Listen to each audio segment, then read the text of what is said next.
இன்னொரு 5 வருஷம் அரசியலில் தொடர்றதுக்கு யோசிக்கிறேன்.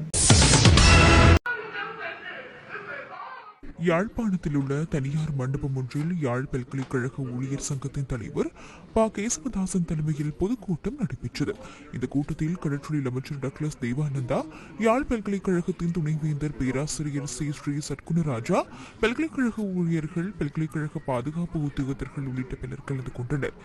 இதன்போது பல வருடங்களாக சேவையாற்றிய பல்கலைக்கழக பாதுகாப்பு உத்தியோகத்தர்கள் கௌரவிக்கப்பட்டனர்.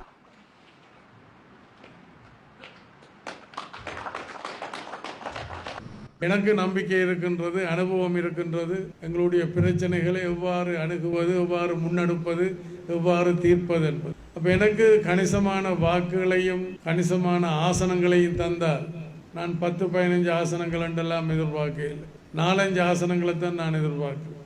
அந்த 4-5 ஆசனங்களை தந்தால் என்னால் விரைவில் எங்களோட மக்கள் எதிர்கொள்ளுகின்ற 3 ஆணாக்கள், அன்றாட பிரச்சனை, அபிவிருத்தி, அரசியல் உரிமை பிரச்சனை, இதுக்கு தீர்வு காணலாம்னு நம்புகிறேன்.